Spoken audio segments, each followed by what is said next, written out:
में आप सभी का खैर मकदम। वज़ीर आज़म नरेंद्र मोदी ने अहले वतन को रमजान की मुबारकबाद दी। उन्होंने इस ताल्लुक से ट्वीट किया। नरेंद्र मोदी ने अपने पैगाम में कहा कि अहल वतन को रमजान की मुबारकबाद। दुआ है कि ये मुक़द्दस महीना हर किसी की जिंदगी में खुशियाँ, बेहतर सेहत और खुशहाली लाए। चीफ मिनिस्टर रेवंत रेड्डी ने रमजान के मुक़द्दस महीने के आगाज पर मुसलमानों को दी मुबारकबाद। उन्होंने अपने पैगाम में कहा कि इस माह मुक़द्दस में कुरान पाक का नुज़ूल हुआ और मुसलमान इस महीने में रोजे रखते हैं। साथ ही नमाज की पाबंदी की जाती है और ज़कात व फित्रे के नाम पर गरीबों को बड़े पैमाने पर सदका देते हैं। उन्होंने कहा कि रमजान का महीना मिसाली जिंदगी की तहरीक देता है। नरेंद्र मोदी हुकूमत ने मुल्क भर में सीए नाफिज करने के फैसले पर अमल आवारी शुरू कर दी। बीजेपी ने 2019 लोकसभा इंतखाबात से कबल अपने मंशूर में शहरियत तरमीम कानून सीए को शामिल किया और अब 2024 लोकसभा इंतखाबात के ऐलान से ऐन कबल इसको पूरे मुल्क में नाफिज करने से मुतालिक नोटिफिकेशन जारी कर दिया। इसके तहत अब 3 पड़ोसी मुमालिक की अक़लियतों को हिंदुस्तान की शहरियत मिल सकेगी। इसके लिए उन्हें मरकजी हुकूमत के ऑनलाइन पोर्टल पर दरख्वास्त दाखिल करना होगा। सदर कुल हिंद मजलिस इत्तेहादुल मुस्लिमीन व रुकन पार्लियामेंट हैदराबाद बैरिस्टर असदुद्दीन अवैसी ने मरकजी हुकूमत के नाफिज करदा सीए कानून पर अपना शदीद रद्द-ए-अमल ज़ाहिर किया। उन्होंने तनकीद करते हुए कहा कि लोकसभा इंतखाबात के पेश नज़र सीए को नाफिज किया गया है। उन्होंने कहा कि उन्हें शहरियत तरमीमी कानून पर एतराज़ है। बैरिस्टर असदुद्दीन अवैसी ने मरकज को मशवरा दिया कि वह इन लोगों को पनाह दे जो मजहब की बुनियाद पर नहीं बल्कि जुल्म व सितम का शिकार है। उन्होंने सवाल किया कि क्या सीए क़वानीन को 5 साल तक ज़ेर-ए-इल्तिवा क्यों रखा गया। उन्होंने मुतालबा किया कि मरकज को बताना चाहिए कि सीए को अब क्यों लागू किया जा रहा है। पुराने शहर में हैदराबाद मेट्रो के कामों में मरकजी हुकूमत की जानिब से रुकावट पैदा की जा रही है। हुकूमत का हैदराबाद मेट्रो रेल में जब कोई हिस्सा ही नहीं है तो वो क्यों पुराने शहर की तरक्की में रुकावट पैदा करने की कोशिश कर रही है। तश्कील तेलंगाना के बाद रियासत में कांग्रेस ने इख्तियार हासिल किया तो दोबारा पुराने शहर की तरक्की की जानिब तवज्जो मबजूल करते हुए फौरी तौर पर पुराने शहर की राहदारी के कामों की तकमील के लिए संग बुनियाद तकरीब का इनेकाद अमल में लाया गया। लेकिन दूसरे ही दिन इस प्रोजेक्ट में रुकावटें पैदा किए जाने की कोशिशों के सिलसिले में चीफ मिनिस्टर रेवंत रेड्डी ने सनसनीखेज इंकशाफ करते हुए ऐसा करने वालों को इंतबा दिया।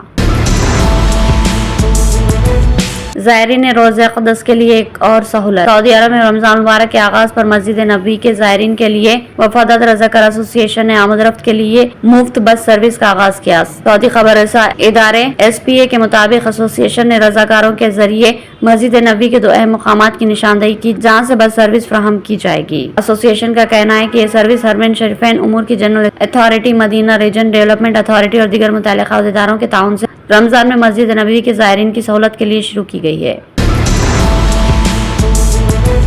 वज़ीर आज़म नरेंद्र मोदी ने मंगल को गुजरात से मुल्क को बड़ी सौगात देते हुए 85-80 हज़ार करोड़ रुपए के तरक्याती कामों का इफ्तिताह और संग बुनियाद रखा। इस दौरान वज़ीर आज़म ने 10 नई वंदे भारत ट्रेनों को भी हरी झंडी दिखाई। इस दौरान वज़ीर आज़म मोदी ने अपने खिताब में कहा कि तरक्की याफ्ता हिंदुस्तान के लिए जो नई तामीर की जा रही है वो मुसलसिल फैल रही है। मुल्क के कोने कोने में प्रोजेक्ट्सों को इफ्तिताह हो रहा है, नई स्कीमें शुरू हो रही है। उन्होंने मजीद कहा कि आज मैं मुल्क को गारंटी दे रहा हूँ कि अगले 5 सालों में आप हिंदुस्तानी रेलवे की ऐसी तब्दीली देखेंगे जिसका आपने तसव्वुर भी नहीं किया होगा।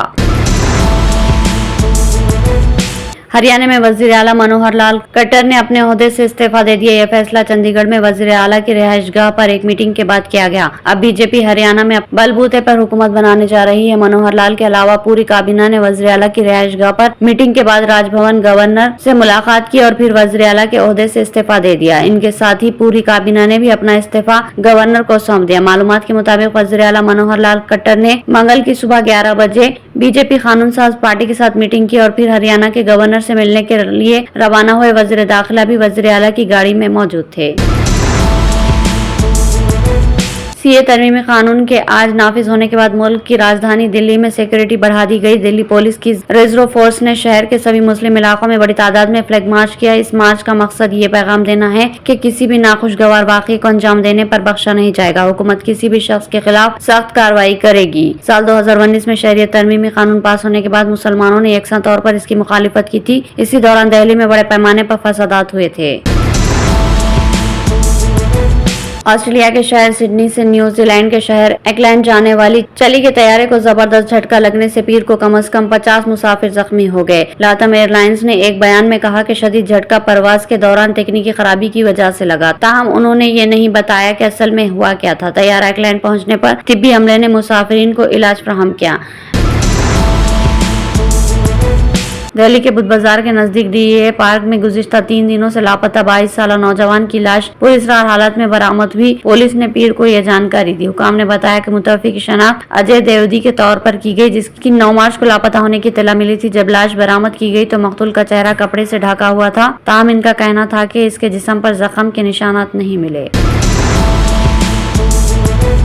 لوک سبھا انتخابات کی تاریخوں کا ابھی اعلان نہیں ہوا، لیکن انتخابات کی مانگ کے پیش نظر مونگیر میں غیر قانونی ہتھیاروں کی تیاری میں اضافہ ہو گیا۔ غیر قانونی اسلحہ سنڈیکیٹ کو ختم کرنے میں مصروف مونگیر پولیس نے اہم کامیابی حاصل کی۔ ایس ٹی ایف اور پولیس کی مشترکہ کارروائی میں 4 منی گن فیکٹریوں کا پردہ فاش کیا